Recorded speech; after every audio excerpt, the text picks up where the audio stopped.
It was all a dream. I used to read Word Up magazine. Salt and pepper and heavy D up in the limousine. 1994 wasn't just another year in hip-hop. It was a turning point. The East Coast roared back with lyricism that reshaped the art form. The West Coast kept G-Funk alive with smooth anthems. The South began carving out its identity, proving hip-hop was no longer confined to New York and Los Angeles.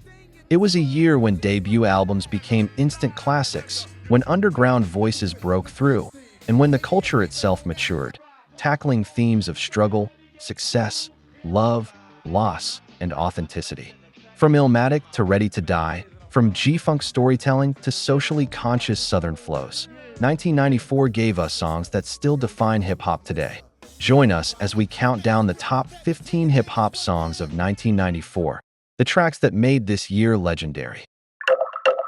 Kicking new flavor in your ear, Mack, brand new flavor in your ear. Craig Mack. 1994 was the year Bad Boy Records announced itself to the world, and its first big hit didn't come from Biggie, it came from Craig Mack. Flava in Your Ear was raw, brash, and unforgettable. Burning, begging, please, brother freeze. Man's disputed and deep-rooted funk smoke that leaves. With its heavy drums and that instantly recognizable horn stab beat, the track felt like the sound of a new East Coast era beginning. Craig Mack's delivery was rugged, his flow unpolished but full of personality, setting him apart from the glossy rap singles dominating the airwaves at the time. My rap's too severe, kicking mad flavor in your ear. Here comes the brand new flavor in your ear. And when the Flava in Your Ear remix dropped, featuring the notorious B.I.G., Busta Rhymes, LL Cool J, and Rampage, it cemented the song's place in hip-hop history as one of the great posse cuts of all time. Mack, brand new flavor in your ear. Craig Mack, 1,000 degrees. For Bad Boy, it was a mission statement. Sean Puffy Combs wanted the world to know his label was about to take over, and Craig Mack gave him the launch pad. Mack, 1,000 degrees. You'll be on your knees and you'll be burning, begging, please, brother free. Even if Mack's career never reached the heights of his peers, Flava in Your Ear remains a defining anthem of 1994, the sound of a label and a movement on the rise. Still sitting reminiscing, think about the years I was raised back in the day. While much of hip-hop in 1994 dealt with crime, struggle, and ambition, a teenage rapper from Los Angeles took a different route.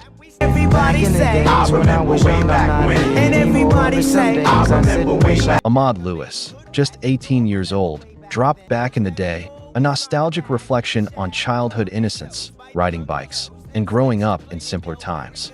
Sometimes I still sit and reminiscing, think about the years I was raised back in the day. Its smooth beat, built around a Curtis Mayfield sample, created a mellow backdrop for Ahmad's storytelling. Unlike the bravado and aggression common in the scene, this track felt almost cinematic, like flipping through a photo album of youth. Still sit and reminiscing, think about the years I was raised back in the days. It wasn't about status or power. It was about memory, about grounding yourself in where you came from.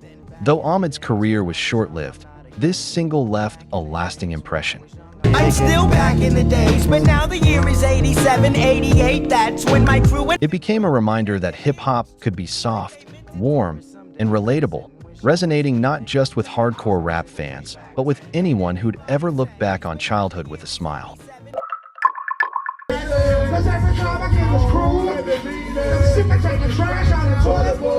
Down in Atlanta, hip-hop was finding its voice. Outkast had just released their debut album Southern Playalistic Cadillac Music, and with Get Up, Get Out, they showed the world what Southern rap was about.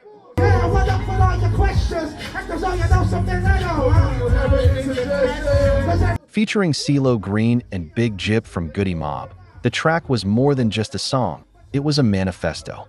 The message was simple but powerful. Don't waste your life stuck in the trap, smoking weed all day, or chasing quick hustles.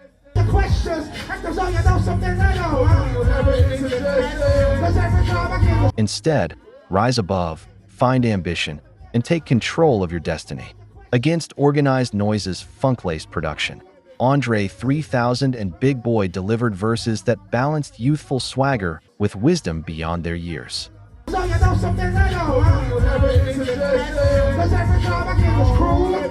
This track marked the beginning of Atlanta's ascent as a hip-hop capital. Outkast and Goodie Mob weren't trying to mimic New York or Los Angeles.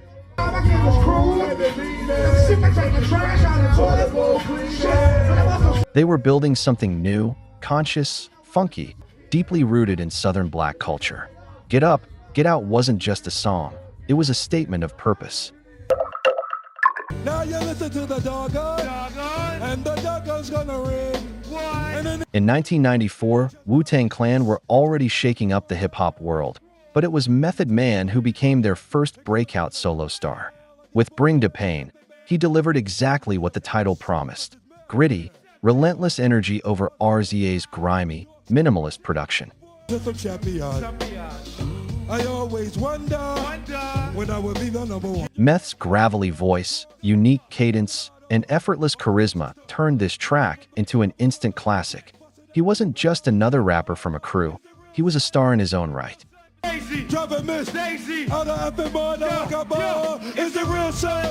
The song's success helped launch his debut album To Call, which solidified Wu-Tang's dominance in the East Coast Renaissance.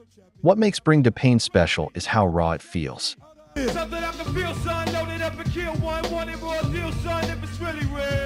There's no polish, no attempt to appeal to radio, just dark beats and razor-sharp rhymes.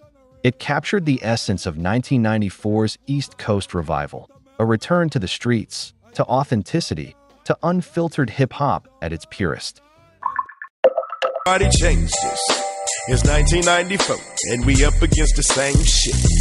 While East and West Coast rappers were battling for dominance, Scarface was quietly building one of the most respected catalogs in hip-hop history down in Houston.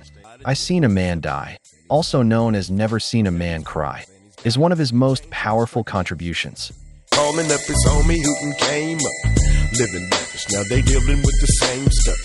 And had The track is haunting, built around somber instrumentation and Scarface's storytelling about a man's final moments. It wasn't about glorifying violence. It was about facing the consequences of street life, about mortality and regret.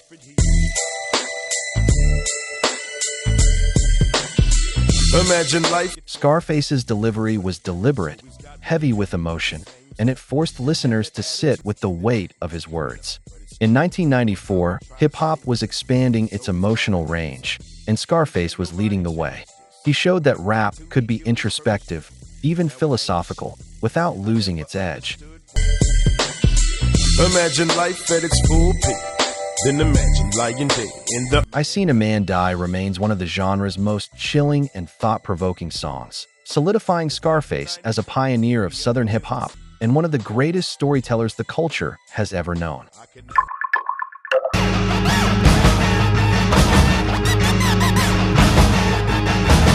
By 1994, the Beastie Boys were already known for tearing down musical boundaries. But with Sabotage, they created something that was neither pure rap nor pure rock. It was chaos bottled into 3 minutes.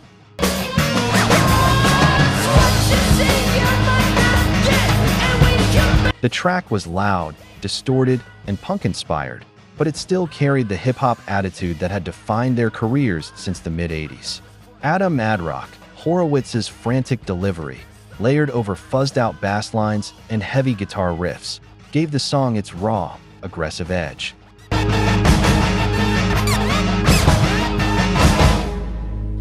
But Sabotage became legendary not just for its sound, but for its video. Directed by Spike Jonze, the parody of 1970s cop shows became an MTV classic, cementing the Beasties as cultural icons.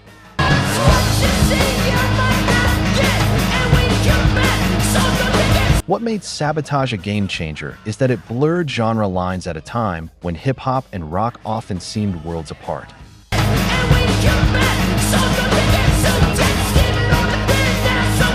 While nu metal and rap rock would explode later in the decade, the Beastie Boys showed in 1994 that fusion could be both innovative and authentic.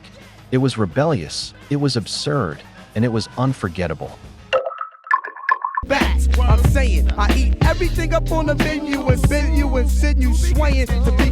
When Keith Murray burst onto the scene with the most beautifulest thing in this world, he immediately set himself apart as a lyricist's lyricist.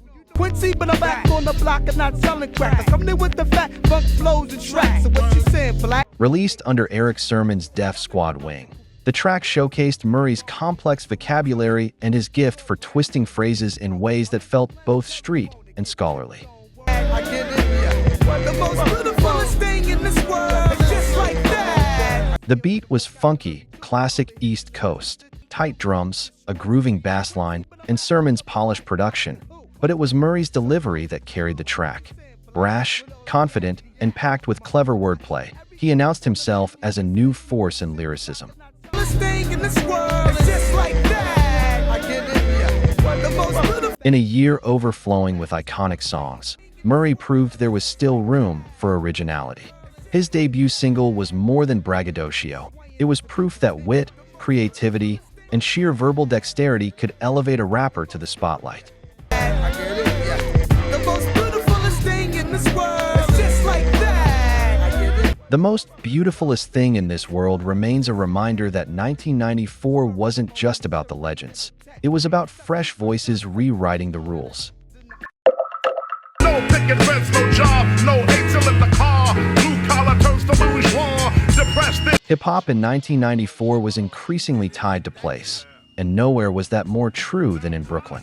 Crooklyn, produced by a tribe called Quest's Q-Tip, was a love letter to the borough that had become a cradle of hip-hop creativity. depressed in your chest. Them are all for cess, no dough, cracking veils much like. The Crooklyn Dodgers, Buckshot, Masta Ace, and Special Ed were assembled for this one-off project tied to Spike Lee's film Crooklyn. Together, they crafted a track that was part anthem, part time capsule. No job, no eight till in the car. Blue collar turns to bourgeois. Depressed in your chest. The beat was warm and nostalgic, built on Curtis Mayfield's We the People Who Are Darker Than Blue, while the verses paid tribute to Brooklyn life, its struggles, its pride, its identity. Remember that's when they blow his fucking head off. Vietnam vets come back looking like one off. Though the group never recorded again, Crooklyn lives on as one of the purest expressions of 1990s New York hip-hop. Blue collar turns to bourgeois. Depressed in your chest. Them are all for cess, no. It was communal, collaborative, and deeply tied to its geography, proving that sometimes a one-off can have lasting cultural resonance.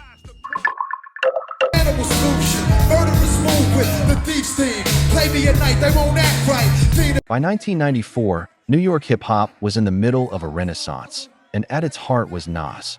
From his debut album Illmatic, The World Is Yours stood out not only as one of the best tracks of the album, but as one of the defining songs of the decade.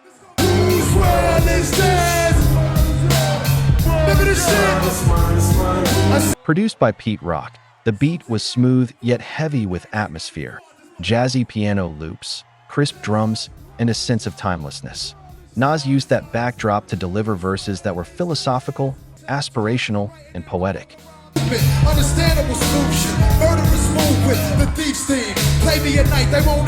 He wasn't just telling stories from Queensbridge. He was offering a vision that transcended the projects, a reminder that the world could belong to anyone willing to claim it. What made the track a game changer was its balance.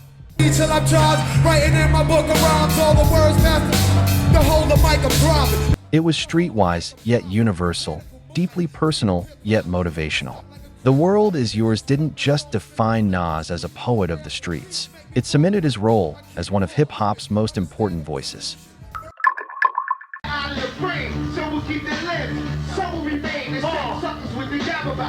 In an industry overflowing with bravado and posturing, OC cut straight to the bone. His single Time's Up was a ruthless takedown of fake rappers, a manifesto for authenticity in a culture already at risk of being watered down.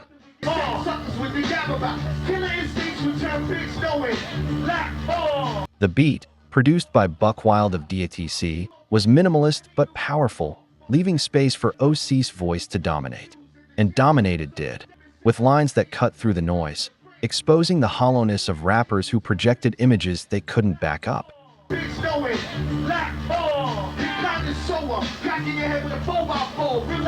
Though Time's Up didn't achieve the same commercial success as other 1994 singles, its cultural impact was massive.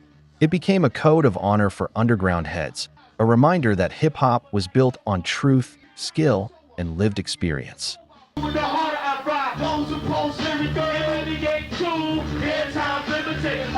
To this day, it's cited as one of the greatest underground rap songs ever recorded, proof that integrity can resonate just as much as hits.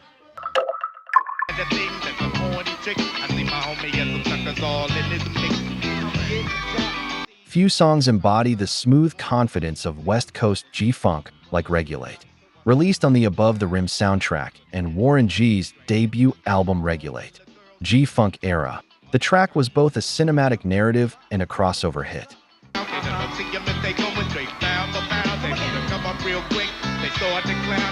Built on a sample of Michael McDonald's I Keep Forgetting, the song painted a vivid picture of street life through Warren G's calm, storyteller flow. Then came Nate Dogg, with his deep, melodic hook that tied the whole thing together.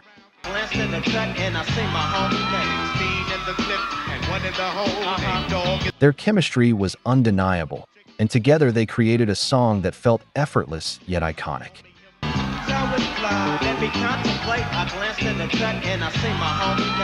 Regulate reached number 2 on the Billboard Hot 100, a rare feat for a rap song at the time, proving that hip-hop could dominate mainstream airwaves without sacrificing authenticity.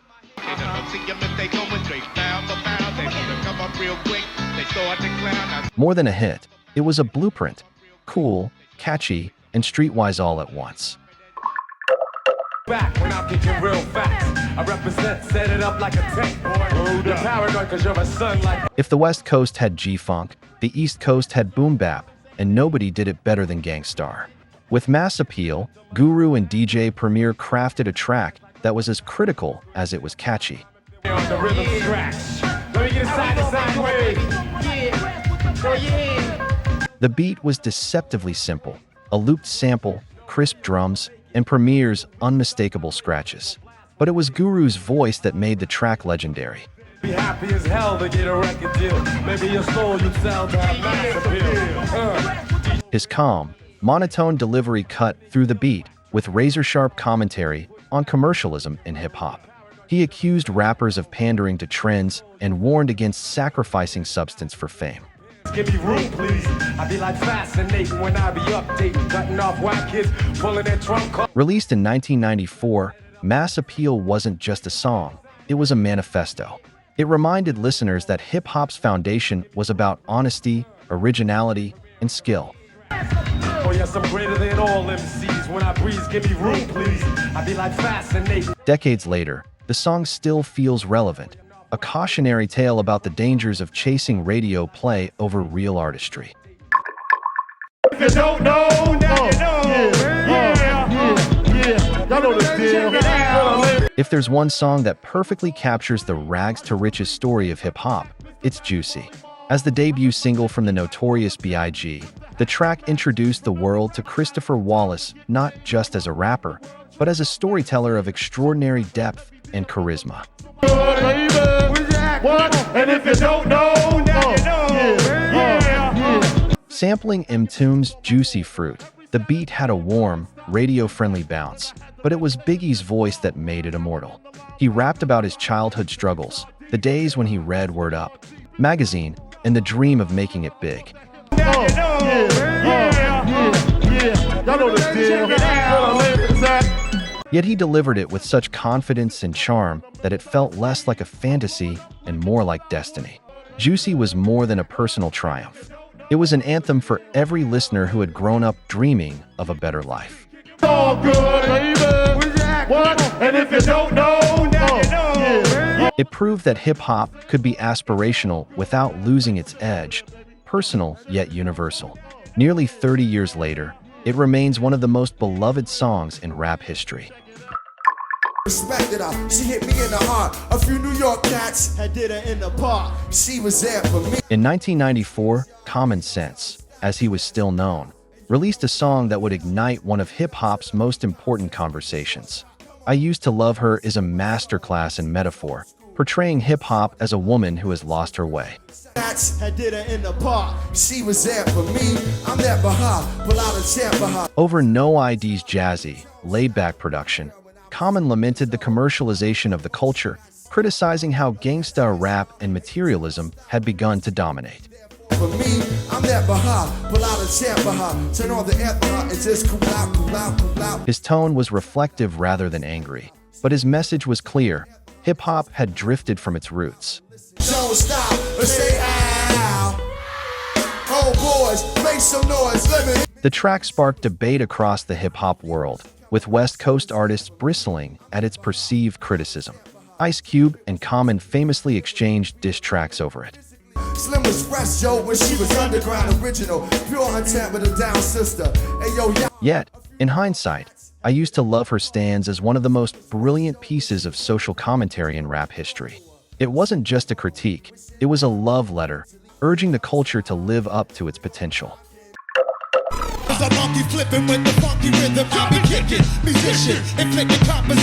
At the very top of the list stands New York State of Mind, the opening track from Nas's debut album Illmatic. Produced by DJ Premier, it is widely considered one of the greatest hip-hop songs ever recorded.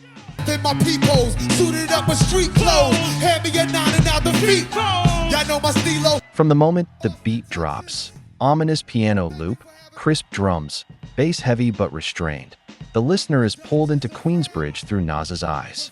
Shooting, time to start a revolution. Once they caught us off guard, Mack 10 was His opening line, "I never sleep, 'cause sleep is the cousin of death," set the tone for what was to come.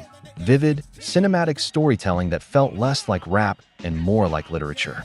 Pick the Mack up, turn brothers back up, the Mack spit, that was hitting niggas one round. Nas painted detailed portraits of urban life, crime, poverty, survival, but with such precision and poetry that it elevated street narratives into art. His flow was relentless, weaving complex rhymes with a calm authority that belied his age. Time to test. Niggas be running through the block shooting. Time to start a revolution. He was only 20 when he recorded it, yet he sounded like a seasoned veteran. New York State of Mind didn't chart on Billboard, it didn't flood radio stations, but it didn't need to. Its legacy comes from its artistry. Bullet holes left in my peepholes, suited up with street clothes, hand me a 9 and out the feet. To this day, it is studied, quoted, and revered as a lyrical gold standard. In 1994, it didn't just define an album, it defined an era. The journey doesn't end here. Hip Hop Warrior. Watch this next.